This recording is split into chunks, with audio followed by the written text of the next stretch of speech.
So I'm Brent Mallinckrodt, Dean of the College of Humanities and Social Sciences at Western Washington University. And joining me also this evening from the college staff is Lauren Zanonian, who's our Director of Development at the college. So this is the first of the 3 Dean's Lecture Series for this year. And we are really pleased to bring you these presentations as ways of engaging in the community and giving back to the people of Whatcom County who support our university so fabulously. And I also thank the City Council for making this venue available to us. So tonight, it's my pleasure to introduce Johann Neem, who's Professor of History at Western Washington University and a Senior Fellow at the University of Virginia Institute for Advanced Studies in Culture. And he's also the chair of our Department of History and a past president of Western's Faculty Senate. And there's more. It takes another page to describe Johann, even to describe him briefly. And so he received his PhD from the University of Virginia, and Johann is a historian of the American Revolution and the early American Republic. His first book, Creating a Nation of Joiners, examined the development of civil society in Massachusetts after American independence. Johann is a frequent contributor to the national conversation on higher education reform and the importance of liberal arts education. His new book, Democracies, Schools, The Rise of Public Education in America, examines the origins and purposes of American public education between the Revolution and the Civil War.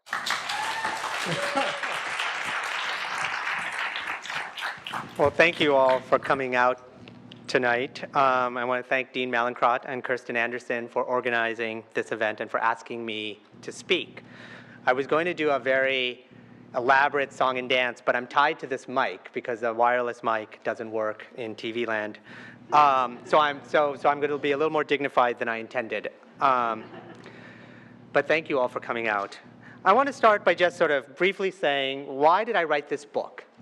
And which is available, of course. Great gift for any teacher. And I wrote this book because starting in the Clinton years, moving into the Bush-Obama years, I increasingly became concerned about the national and state level policy conversation around education, both K-12 and higher education. And there were several things that concerned me. One was the ways in which the conversation was increasingly talking about policies, but sometimes we had lost sight of purposes.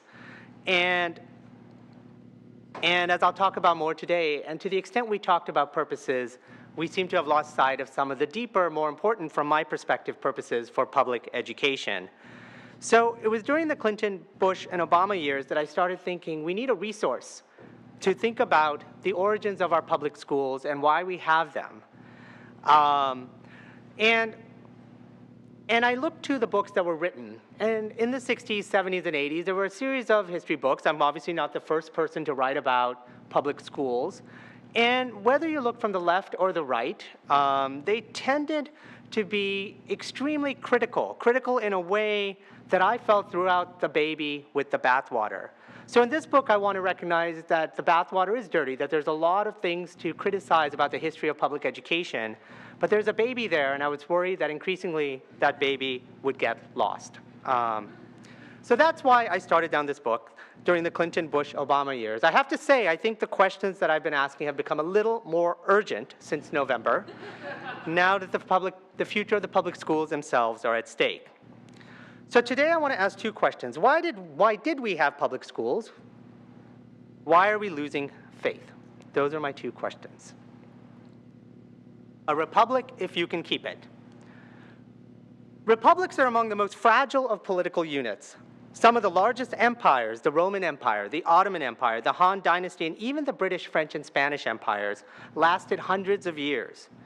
When Americans established the United States as a republic, however, they lacked the same precedents. Rome had been a republic, but it had famously fallen. Athens had a short-lived democracy. Italian city-states struggled to sustain republican ideals. The English had a short-lived commonwealth, a republican commonwealth in the 17th century, but it had quickly given way to tyranny under Oliver Cromwell before the monarchy was restored in 1660. Even in our recent history, few nations in the 20th century have been consistently democratic for long. With the exception perhaps of the UK's constitutional monarchy, still not a democracy, the democracies of Europe are young and have struggled. India is one of the success stories, but it too is struggling with religious diversity, inequality, and other challenges. The US, of course, has had a major civil war that ended slavery, but I think because of our relatively good fortune, Americans forget that Americans are no better nor worse than other people. We share a common human nature. Our democracy is fragile, no less than others.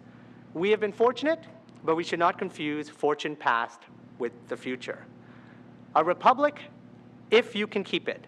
Those were the words Benjamin Franklin supposedly used when he emerged from the Constitutional Convention and was asked what kind of government were the framers proposing. A republic, a government of public goods founded on popular sovereignty, but only if the American people could keep it. And history gave the framers plenty of cause for concern.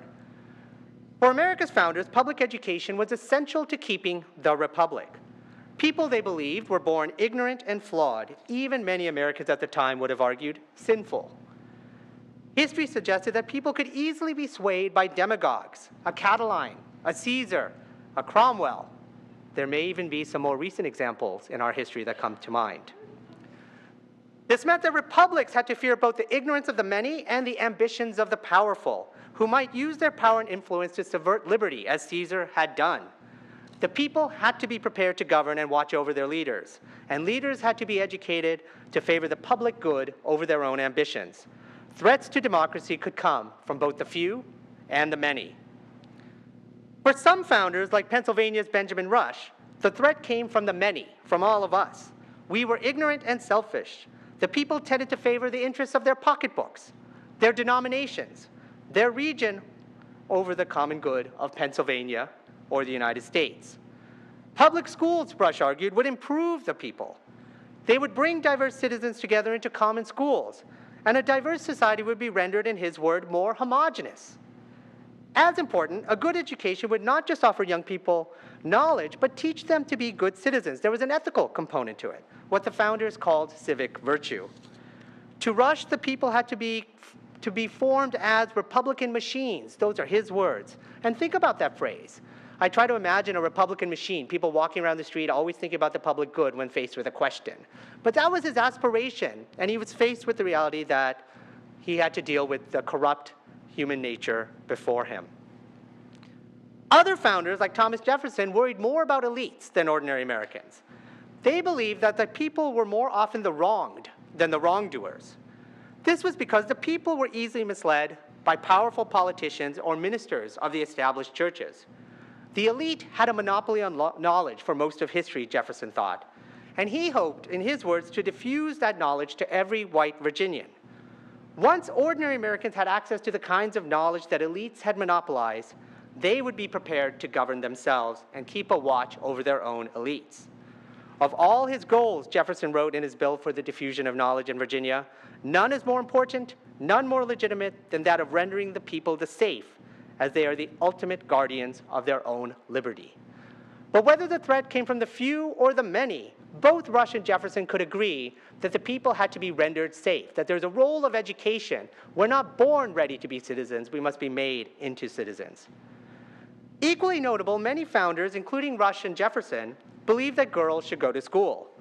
While they would not have advocated equality the way that we would, they believed that future mothers who would raise the next generation needed an education worthy of their role. The result, however, was that in America's early public schools, girls and boys attended at similar rates. And many young women had their first experience with the arts and sciences thanks to public schools and at the time of proliferation of female academies, private academies. And many of those women would go on to become active in the anti-slavery, the temperance, and the female suffrage movements, demonstrating in some ways the power of gaining access to a broad liberal education. So threats came from above, they came from below. They came from the few and the many, and addressing both required an educated citizenry. On that, Rush and Jefferson could agree. People were not born ready to be citizens, they had to be prepared. In a democracy, This is the fundamental reason for public educations. Citizens must be prepared to govern themselves. I want to contrast this vision with some of the language we use today. So this is how we look at it today. Today we see public education primarily in terms of its private benefits. We want schools to provide economic opportunity. And of course there's nothing wrong with that. As a parent, I want my children to have a shot at fulfilling careers. But it's not enough. But it seems these days that's all that we can agree on when it comes to education. Thus, the Common Core state standards adopted by most states consider the goal of public schools to be college and career readiness. Given that many of these same reformers see college as vocational training, rather than preparing leaders for a democracy, we're really talking about career and more career readiness. The economic language has trumped the civic as Americans respond to decades of growing inequality and the challenges of globalization. Now again, there's nothing wrong with asking schools to serve economic goals. Indeed, a vibrant economy and social mobility are important public goods. But are they enough? Or do we want more from our schools? Do we want to revitalize the public mission of public education? Which brings me back to the question that I want to ask, the first question. Why do we have public schools? Now, I've already started to answer that question. The founding generation's motives were civic. They believed that a democracy required educated citizens, which meant equalizing access to schooling. Only public systems could ensure equal access. Our founders particularly promoted equal access to the liberal arts and sciences, those subjects that prepared people to grapple with the kinds of issues that citizens and future leaders would face. Today, when we tend to want our schools to prepare students for the workforce, we worry that they are not learning the right kinds of skills. Americans between the Revolution and the Civil War, however, wanted students to have a liberal education. They worried that Americans did not have access to the right kinds of knowledge. Jefferson proposed in Virginia a pyramid structure.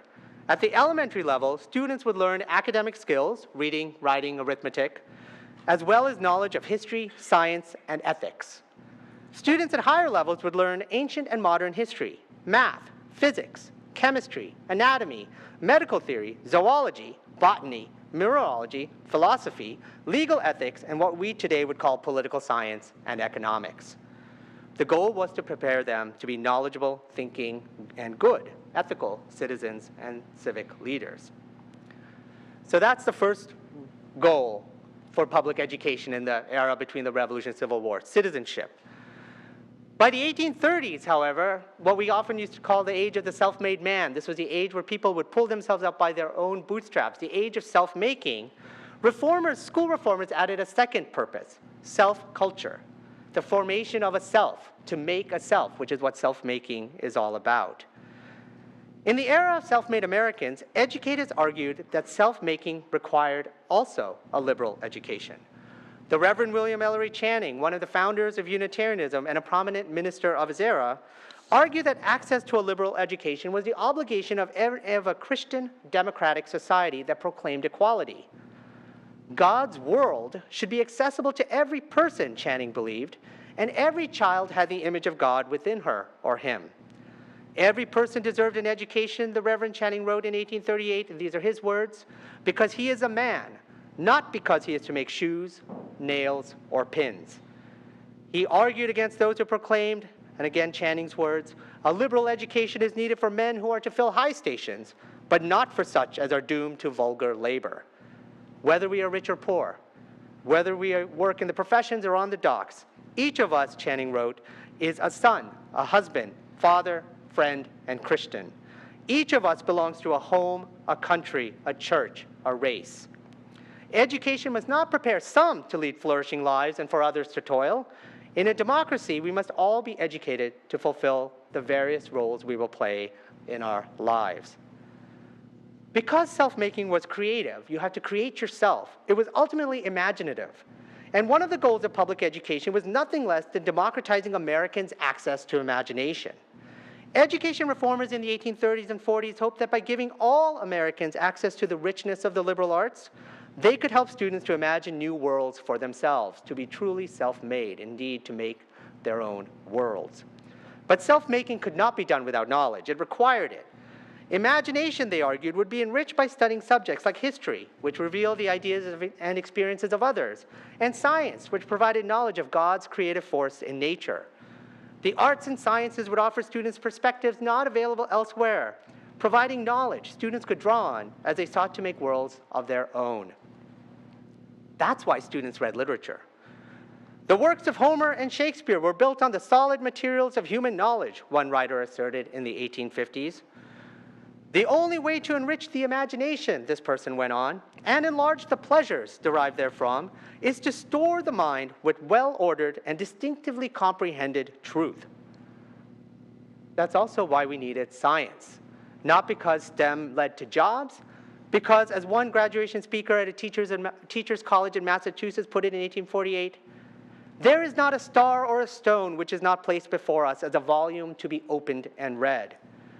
Good teachers, this person continued, help the mind to interpret nature. They guide its thought, answer its questionings, and direct its investigations. The liberal arts and sciences were thus necessary not just for citizenship, but because they opened up the worlds of knowledge, the seedbed of the imagination. And teachers took this responsibility very seriously.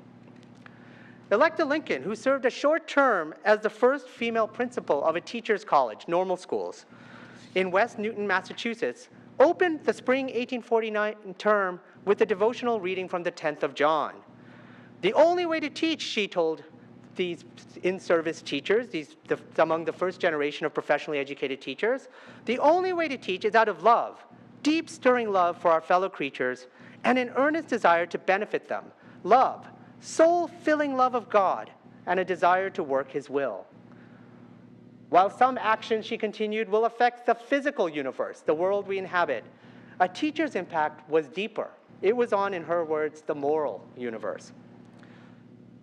She said, we cannot always see the effect here of our work, but teachers' actions might, she asked, vibrate through eternity. Democratizing imagination was perhaps one of the most highly valued outcomes of education. And I was surprised by this, I have to say. 1830s, 40s, 50s reformers are not known for being super exciting. And these people were talking about the imagination, and it was super exciting. Democratizing imagination was perhaps the most highly valued outcome of education because, some Americans argued, it distinguished people from animals.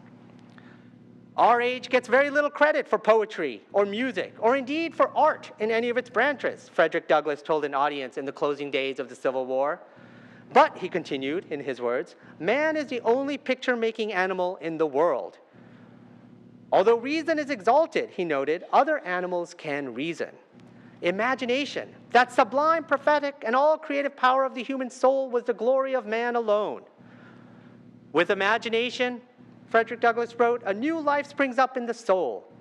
Thus, imagination is the divinest of human faculties. Douglass, who of course had been denied an education as an enslaved child, knew what it meant to be dehumanized and took seriously the importance of education for human dignity. Yet creativity could not happen without the associated collective work of the community, of the public. Thus, Orange County, New York's Charles Borland Jr., a Union College graduate who would serve in the New York State Assembly and in the U.S. Congress, argued, although the great advances made in the arts and sciences, as well as the more practical operations of the day, have been the suggestions of single noble minds, a person could only have great ideas because society, these are his words, in its associated capacity, have come forth with its treasures and encouragements. Creativity was nurtured, was brought into being through public schools. People, in other words, were never truly self-made. Self-making required the collective work of the public. In a democratic society committed to equality, every person must have their imagination encouraged. And this meant every child needed access to the arts and sciences. The Connecticut Common School Journal's editor Henry Barnard stated in 1840, "We have no sympathy with those who would exclude the bulk of society from communion with the greatest and best of our race through their written thoughts, or from the enjoyment of the glorious sights and sounds of which nature is so full, and which no extent of participation can diminish. Everybody needs access, in other words, to the wealth of literature and the wealth of knowledge from science. If you try to imagine Margaret Spellings or Arnie Duncan or Betsy DeVos talking like that, you'll realize what we have lost. But of course, even then, Americans disagreed with this vision. Some were simply anti-intellectual. A North Carolinian wondered, would it not redound as much to the advantage of young persons and to the honor of the state if they should pass their days in the cotton patch, or at the plow or in the cornfield, instead of being mewed up in a schoolhouse where they are earning nothing? Such an ado as is made in these times about education surely was never heard of before. Others hated the taxes. One Pennsylvania school tax collector in 1859 recalled, and these are this tax collector's words, "Many guns were leveled at me and threats made. At one house, I was badly scalded by a woman throwing boiling water over me. At another, a woman struck me on the back of the head with a heavy iron poker. And at another, I was knocked down with a stone and assaulted with pitchforks and clubs. But," this tax collector heroically noted, "I succeeded in getting away with 3 cows." I guess some were really committed to taxes too, I guess.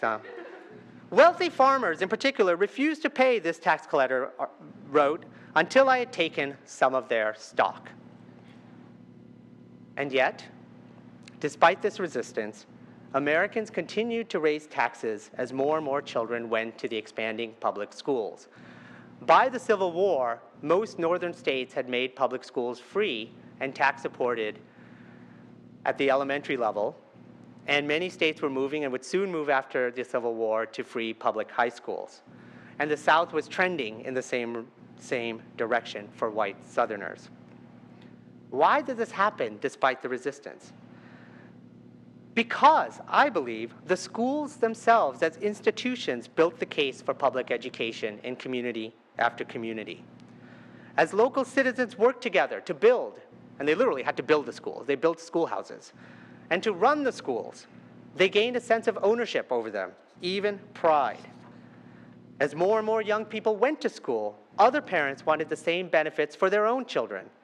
And thus, Americans over time, over decades, became stakeholders in the public schools. Citizens became the stakeholders. They voted for the taxes. They sent their children. And whether their goals were personal or public-minded, they invested in educating other people's children. Indeed, it was only once most Americans were invested in the schools that education came to be seen as a public good. At the time of the Revolution, what we would call public schools were still largely based on tuition. Parents would pay tuitions. Just like if you go to a pub, you pay for your beer, even though it's a public house. Public did not necessarily denote public and tax-supported. By the Civil War, public meant free, supported by taxes. This was a huge transformation in how Americans understood who was responsible for education, families or the public. And that's why rhetoric sometimes that suggests that we should have school choice because families should decide their own decisions makes me nervous, because it was through the process of the public gaining a stake in common institutions that the public came to support taxes, something that was very foreign to most Americans. Why should I pay for the education of someone else's child?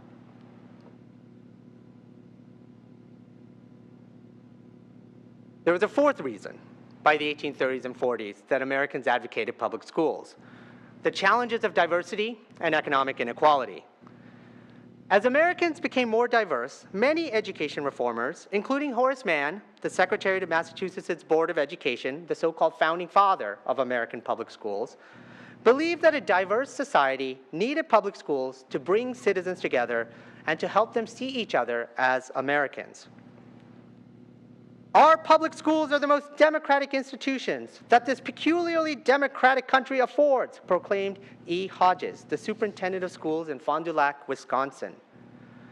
In a society divided by religion, ethnicity, party, and wealth, public schools, he continued, would harmonize the various discordant elements that are found in society as students sympathize with and for the other. People would learn to see themselves in each other through the act of going to school with people different from themselves. Immigrants, he continued, would learn Americans' customs, assume their manners, and become homogenous with them. The equality upon which they would be placed at the public schools and the discipline which they should there receive would Americanize them in the shortest possible time. Ohio's Calvin Stowe agreed, and he told a gathering of the Western Literary Institute in 1836 that unless we educate our immigrants, they will be our ruin. To sustain an extended republic like our own, there must be national feeling, a national assimilation. Those are his words. Common schools, funded by taxes, free for all, and overseen by citizens would bring this diverse society together. The schools would in fact serve, they hoped, as a glue binding Americans to each other. And it was not just immigration that worried reformers. Economic inequality was growing. If well-off parents were allowed to opt out of the public schools, then the schools would be treated as pauper schools, charity for the poor, undermining their public purposes. Americans, therefore, had a duty to render the advantages of common schools to all classes and conditions of society, resolved a meeting of educators in Orange County, New York. John Pierce, the new state of Michigan superintendent of public instruction, celebrated public schools where, he wrote, all classes are blended together. The rich mingle with the poor and are educated in company, and mutual attachments are formed. There again, we see this idea that by bringing people together, we'll develop a sense of mutuality, a respect for each other, recognition of the human in each other. Horace Mann considered bringing together rich and poor to be one of the most important functions of public schools. If rich parents, in his words, turn away from the common schools to send their kids to the private school or the academy, which were charter schools of their era, then the poor would end up with a second-class education. To ensure that students and their parents intermingle, Horace Mann continued, there should be a free school, a sufficiently safe and sufficiently good for all the children within the territory. And that last word, territory, mattered a lot. The children who live together within the same district must attend the same public schools. Segregation, especially of rich and poor, hurt all children by increasing inequality and reducing social solidarity. In the South, where charter academies were most active, voters treated the public schools as charity for poor children. Breaking the link between tax-supported and charity required schools attended by the entire community, where the entire public was a stakeholder in those schools' success. An 1822 report commissioned by the Kentucky legislature put it this way: public schools would succeed only if they were for all children. To separate poor children would turn education into welfare, and according to the report, that would be a degradation too humiliating for the pride of freemen. It should be noted that American society in the decades before the Civil War was violent. From frontier vigilante violence in the West to anti-Catholic violence in urban centers to race riots, Americans fought in the streets against each other. There was partisan violence, and members of Congress started arming themselves when they went to the Capitol. Slavery, of course, depended on daily violence. But scholars have long argued that democratic societies depend on social trust, on the level of confidence that Americans have in each other. As Americans looked around their nation in the 1830s and 1840s, and certainly by the 1850s and the decade leading to Civil War, and decades of more and more violence, they had reasons to be concerned. They hoped that the public schools would not just help Americans prepare for citizenship, but would bring this diverse nation together at a time of growing violence. Was that too much to ask? Probably. It was certainly no easy task. It goes without saying that African Americans in the South were not included. They learned to read and write, if they learned it at all, in secret. Sometimes they learned from whites, but often from one another. Enslaved people caught teaching someone to read could face death, and many did, but yet they learned. In the North, African Americans argued for integrated schools, but the trend was in fact against them. In fact, in the decades before the Civil War, many African Americans in the North lost the right to vote. Northern states and communities had both integrated and segregated schools. Yet Northern African Americans recognized the importance of integration. of the way in which the public schools not only made people Americans, but determined who counted as an American. Take the case of Boston's Benjamin Roberts. Roberts had been trained as a shoemaker, but he became an anti-slavery activist. He had a 5-year-old daughter in 1847. He would watch her walk by white-only schools and recalled how he had felt when he had to do so as a child. The pupils of the several schools as we passed took particular notice of our situation. We were looked upon by them as unworthy to be instructed in common with others. So here was a situation where the mutuality could not be achieved because of segregation. He did not want his daughter to experience the same feelings of exile. And he and other advocates of integration took their case to the Massachusetts Supreme Court. The court actually upheld segregated schools in 1849, but the legislature overturned the decision, I think it was 5 years later, thanks to grassroots activism by both black and white citizens in Massachusetts. But if African Americans wanted in, Catholic Americans wanted their own schools. Like many Americans today, especially religious conservatives from various faiths, Catholics argued that public schools were unsafe for the moral development of their children. Some priests considered excommunicating parents who sent their children to public schools. In cities across the nation, Catholic leaders and parents asked for public funding for parochial schools, vouchers in today's language, so that their children could learn their faith, and also because the public schools were indeed biased against Catholics. Anti-Catholicism was no small thing in the 19th century. Protestants rioted against Catholics, and at least one important reason for expanding public education was to Americanize Catholic immigrants at a time when the Catholic Church officially remained hostile to both democracy and the separation of church and state. On the other hand, the majority of Catholic children did attend public schools and learned alongside their fellow Americans, native-born and immigrant. But the arguments Catholics made then echo arguments that religious conservatives make today, and that our current Secretary of Education has been making for much of her career. In a diverse society, parents should choose schools that reflect their values, their faith. The big question, I think, is whether American diversity means that we should allow families to choose schools, or whether our diversity makes coming together in common institutions even more important. In the era between the Revolution and Civil War, African American and Catholic leaders answered that question differently. Which brings me to my second question. Why have we lost the faith? Today, I would argue, we are less certain that we need public schools, or that education even is a public good. Our current Secretary of Education has argued that families, not society, should make education decisions, while many political and business leaders from the right and left have argued that schools should prepare Americans primarily for work. We are privatizing both the public schools and their purposes. And I think there are two big reasons shaping our loss of faith today: economic globalization and increasing diversity. So let me take those two up in turn. We often use our schools to fight what we consider the big contest of our era. For the founding generation, the question was whether citizens would be capable of self-government.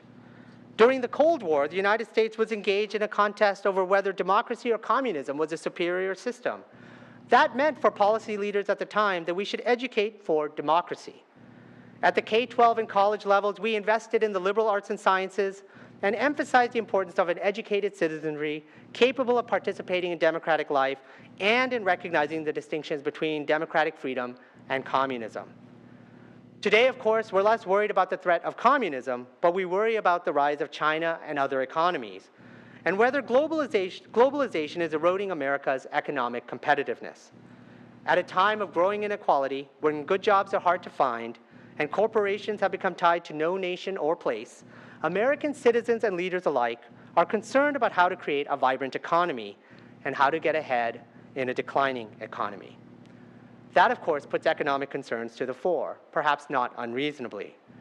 These concerns have been spurred by international rankings that have placed other countries' schools ahead of America's. Will we be able to compete? That's the question that many Americans ask. We see this, as I noted earlier, in the Common Core. According to America's leaders, the real test of a school's success is whether students graduate college and career ready, not democracy ready, not capable of creating their own worlds, of being self-made,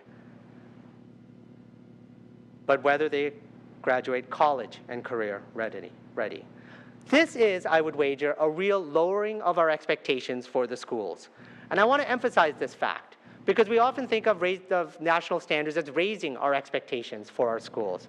But from my perspective, we've lowered what we're asking the schools to do. And therefore, we're asking less of them than we did before. In contrast, the National Education Goals Panel, created under the first Bush administration, concluded that higher academic achievement would prepare students for citizenship, further learning, and productive employment. So you had the three together. Employment was one of three things, combined with further learning, the self-development of yourself, and citizenship, the public goods of education. And it would do this, the National Education Goals Panel said, through engagement in, and these are their words, challenging subject matter, including English, mathematics, science, foreign languages, civics and government, economics, arts, history, and geography, as well as teaching students to use their minds well. Another Bush-era document worried that poorer and minority students, and this is the words of the document from the first Bush administration, have not been introduced to literature because the focus has been on basic skills. Today, our kids spend more and more time, it seems, learning those basic skills and getting tested, but that leaves less time for literature and other subjects. So we've had a big transformation in our aspirations just since the first Bush administration. Today, in the words of a Dayton, Ohio area Chamber of Commerce member and a Common Core advocate who put it this way, the business community is the consumer of the educational product. Students are the educational product. They are going through the education system so they can be an attractive product for business to consume and hire as a workforce in the future. I should add that this emphasis on education for job skills is bipartisan. Arne Duncan, President Obama's education secretary, stated in 2012, "Our president knows education is about jobs." Indeed, it was under President Obama that the Education Department published its college scorecard that ranked colleges according to their graduate salaries, something that many states have also done, which encourages students and colleges to see getting ahead as the primary, if not the only, goal of a good education. We are privatizing the purposes. Now, to be clear, public schools do have a responsibility to prepare people for meaningful work. Society has a responsibility to create opportunities for meaningful work. And a healthy economy is a public good worth seeking. What concerns me is not that we care about these economic goods, but that we have whittled away our other aspirations, lowering our expectations of what the public schools might be and were once seen to be for. And what about diversity?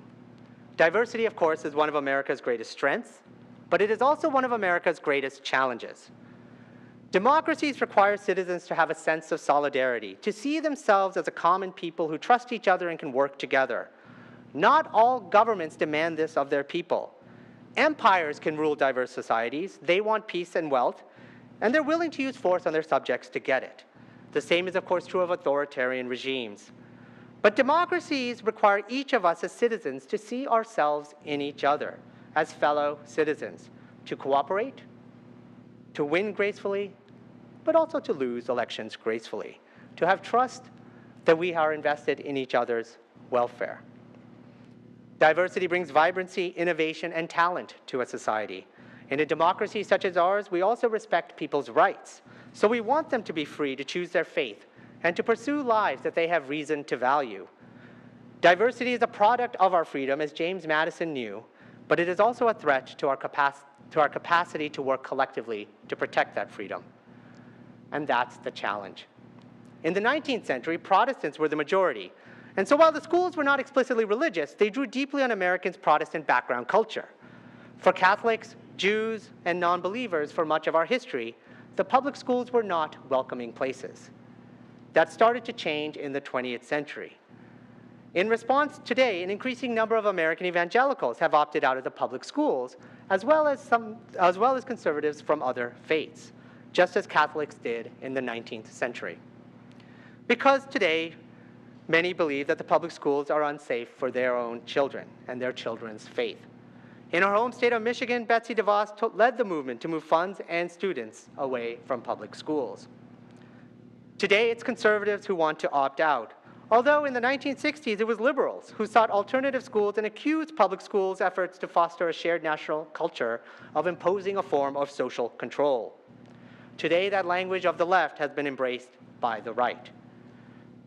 Why? Well, of course, one reason had to do with desegregation. White Americans didn't actually want to go to school with all other Americans. And during the era of desegregation, as many of us know, many white Americans left the cities to move out to the suburbs. So despite the good talk of wanting to have racial integration and wanting common schools where we all see each other as Americans, many Americans chose to separate themselves. That's been one of the big motives that have pushed people away from those aspirations of truly common schools. But for DeVos and many families today, the public schools also no longer represent American values that Protestants at one point could have taken for granted, part of the background culture. And to an increasing extent, they are of course right. Not only has the United States become more religiously and ethnically diverse, but Protestant churches are struggling to retain their congregants. Indeed, the biggest challenge to American Protestantism is not the growth of competing faiths, but the fact that many Americans are choosing not to attend church at all. Our culture is changing. These changes, however, were made to feel more sudden and more abrasive because of a series of Supreme Court decisions that one by one secularized the public schools. So to take us back in time, a 1960 survey found that about 88% of public schools had Christmas celebrations, 42% had Bible reading, and 33% had prayer in homeroom. But in two Supreme Court cases, Engel versus Vitale and Abington versus Schempp, the Supreme Court outlawed both school-directed prayer and Bible reading, fundamentally transforming the relationship between public schools and religion. At the time, many, if not most Americans, continued to want a religious component to public education. Americans, white and black, left and right, north and south, Protestant and Catholic, condemned the court's decisions. The rulings, they argued, did not reflect public will nor American culture. By taking God out, schools would impose secularism upon a religious people. Now, of course, in the era of the civil rights movement, for many Americans, this was part of expanding civil liberties for non-Christians and various religious minorities. But it was experienced by many other Americans very differently. And as the schools became more secular, more and more evangelicals came to share Pastor Tim LaHaye's view that, in his words, the public school system was unfit for educating the children of Christian families.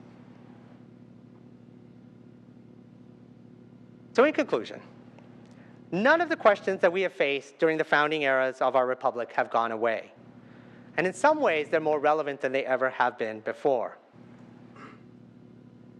At a time when democracy's future appears uncertain at home and abroad, it is worth remembering the founders' admonition that republics are fragile and depend on educated and ethical citizens and leaders. At a time of growing diversity, when violence once again seems to be breaking out in our streets, in our churches, synagogues, and mosques, and in our schools, we must once again ask ourselves, do we see ourselves as fellow Americans? Are we able to find enough common ground to educate our children in common schools? Our democracy needs us to care for each other, but to do so, we must have common ideals and traditions that bind us together as Americans across class, religious, and ethnic lines. These were the kinds of concerns and also the dreams of the founders of our republic and the builders of our public schools. I think that their concerns, but also their dreams, should once again become ours. Thank you very much.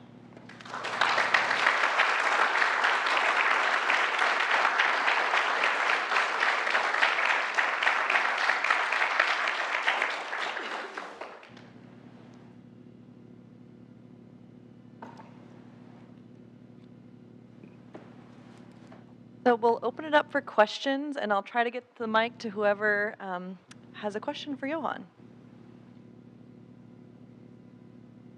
Yeah.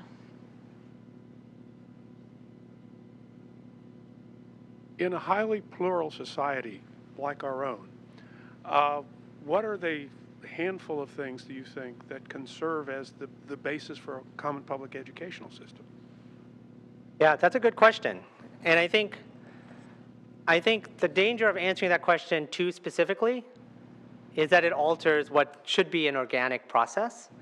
But I think the key point is that there need to be those things. And I think one of the challenges we face in a plural society is none of those things will be universal.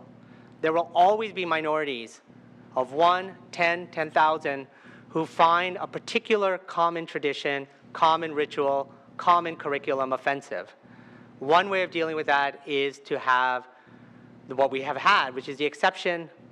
That's truly the exception, not the rule, which is people who have that deeply felt opposition to the public schools can opt out.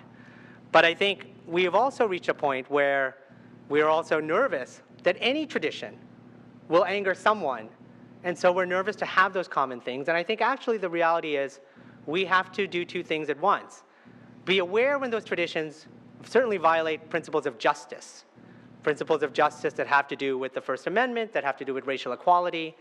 But at the same time, we have to recognize that not every violation is a violation of rights, and that sometimes minorities will be discomforted. And that's a necessary fact of living in a diverse society that needs some common ground if it's going to hold itself together. And so there needs to be some kind of civic culture that the schools can hold together. And schools also have a responsibility of, in some ways, imposing that on people, even on people whose parents may not necessarily share that culture. And that's one of the challenges of living together, I think.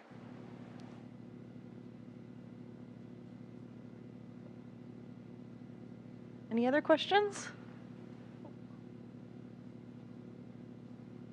I really appreciated your talk, and it led me to think about the role not just of citizenship, but more abstract categories like imagination, curiosity, one would imagine justice.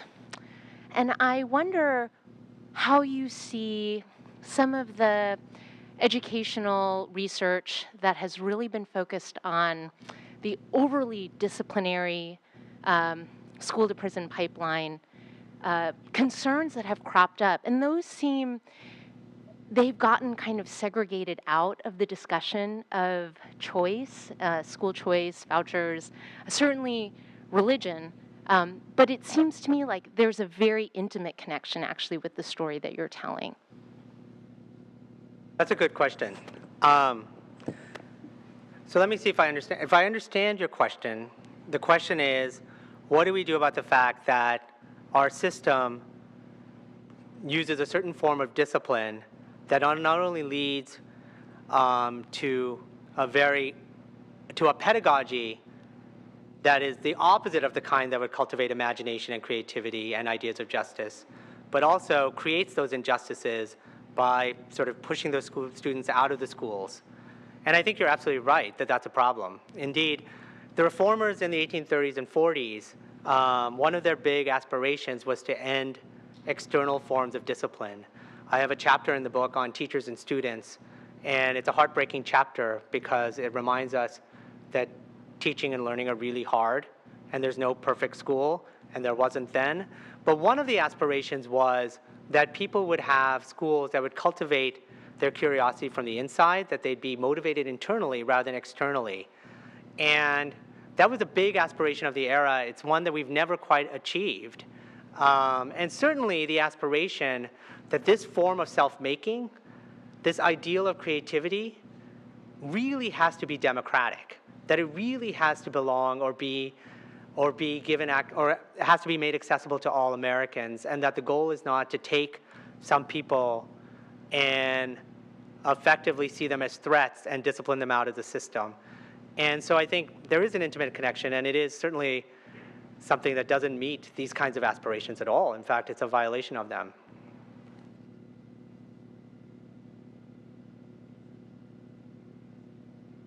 Can you say something about the causal relationship between this social good versus the need for individual advancement? And at one time, of course, corporations were given a charter and that was reviewed and could be pulled back again if they weren't meeting the public good. Do we ask the same of our schools? Is that social relationship still exist? And what's the relationship between how our schools operate and corporations, businesses, et cetera? Thank you. That's the next talk. But to get started, certainly in the period between the Revolution and Civil War, really the 19th century, the idea of a charter changed quite dramatically. So charters were seen solely for the delivery of different public goods, whether that public good was a bridge or a school.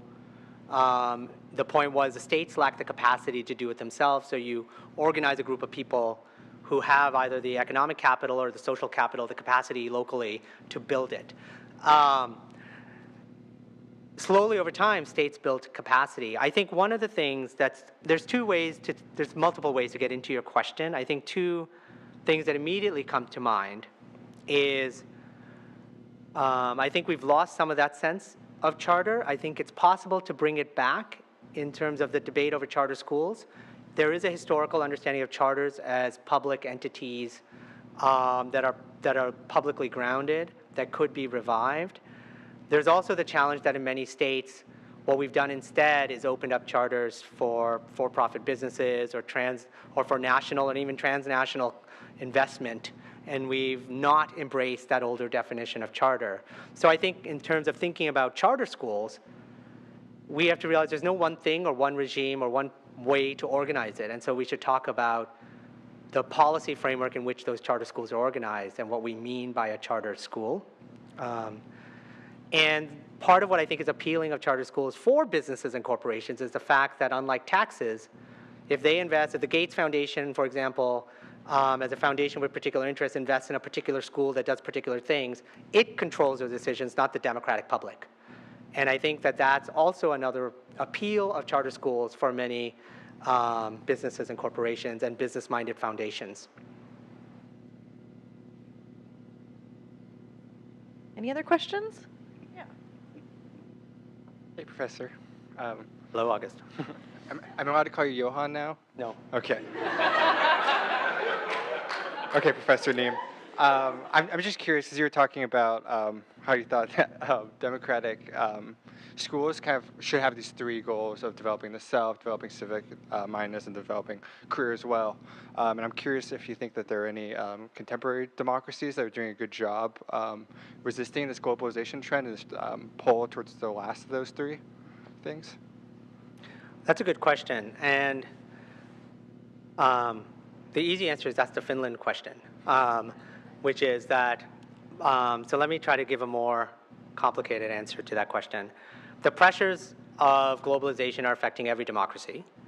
And so in some sense, these kinds of changes are shaping other school systems around the world, in both Europe, the US, but across the world.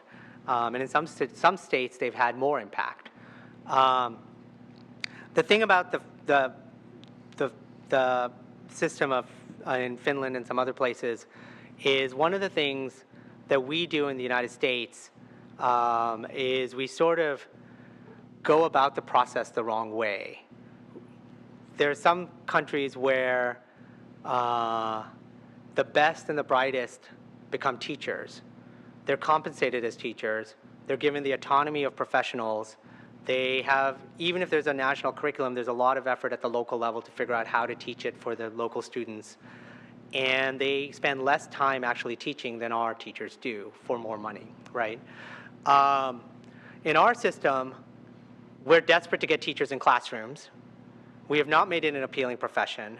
And then because our schools aren't achieving what we think are the goals, we impose really rigid outcomes to force that to happen. But in forcing it to happen, we've also pulled away from the opportunities to achieve some of these bigger goals of creativity, cultivating imagination, a curriculum that's a little looser or a little richer in subject matters because those subject matter may not be tested or they can't be tested because what someone learns in one school is different than another school.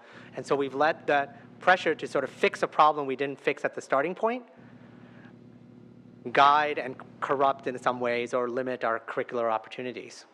So that's at least a different answer. Thank you for that question. Any other questions? Thanks, Professor Neem, for a very thoughtful discussion talk.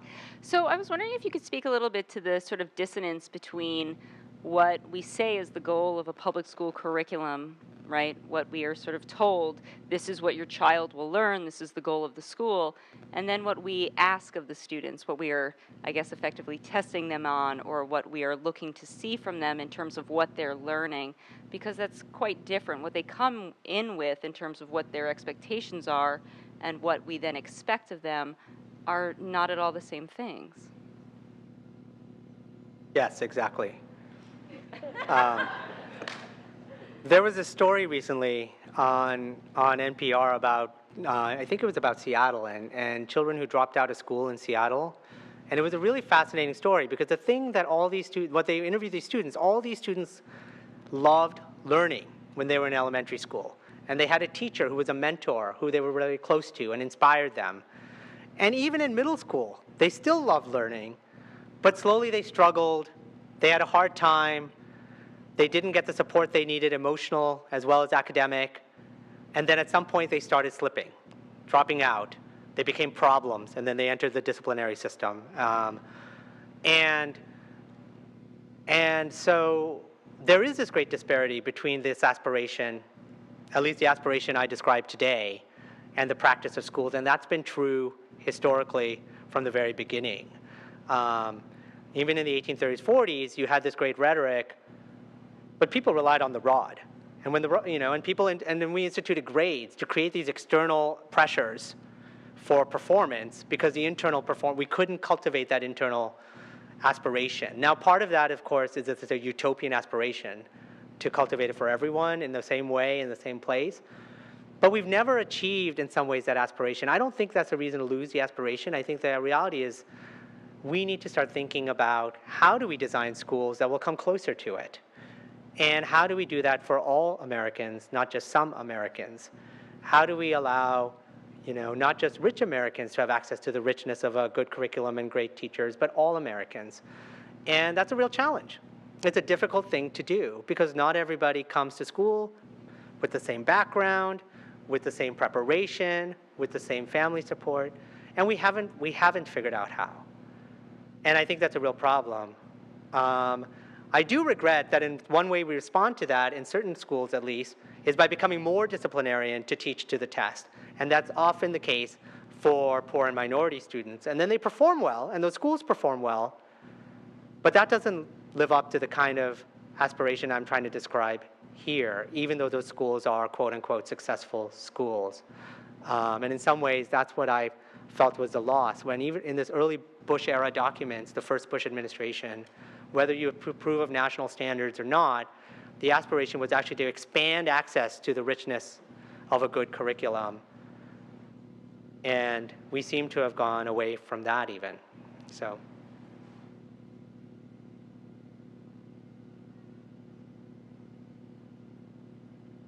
I think we're going to have to, one more, just a short question. One more, right?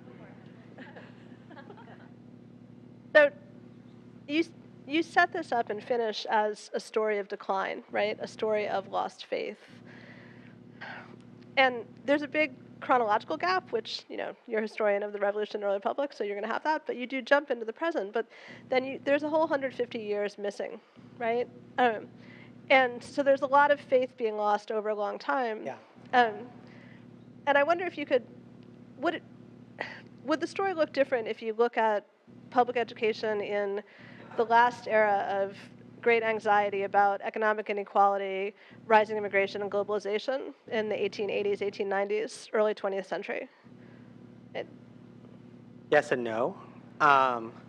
In some ways it would, in the sense that during that era of progressive reform, we instituted many of the structures that actually got in the way of meeting some of these aspirations, right? We introduced, for example, ways of tracking students and measuring them according to various things which tracked onto ethnicity and class. And so we ended up losing a certain aspiration of equality. we created a kind of industrial system that didn't have the possibility for some of the kind of pedagogy that people were aspiring for, not that they actually created it by any means in the antebellum era. And I also think one of the outcomes of the progressive era has been, or was, a loss of faith in a rich curriculum. You know, the sort of effort to personalize education to such a degree that the child would be the source of the curriculum actually lost some of the aspirations to sort of see liberal education as access to these great insights of the arts and sciences. And I think that had a detrimental effect as well. The Cold War changed that because it reintroduced a kind of countervailing democratic pressure that was more, that built support for a more academic education. And so by jumping over the progressive era, I do skip a part of the story in this talk, but I think the Cold War exerted a countervailing pressure. Now, that's not all good pressure. A lot of it was ideological, but it did exert a countervailing pressure. The Cold War was the best thing that ever happened to the humanities, we know, because it created a reason for people to invest. Not the reason that many humanities professors would like, but it meant the state invested a lot of resources in fighting communism through the education of a people. That's what Lyndon Johnson's Great Society did by creating the humanities opportunities all across the country, and having the NEH be this kind of body to guide it. But it was because democratic aspirations, whether we share or would critique some of those aspirations, and we should, rose to the fore once again. We're going to have to leave it there, but it occurs to me that you, Johann, provided us with an uplifting and inspiring talk, just like the education that you've described. So thank you. Thank you very much. Thank you all.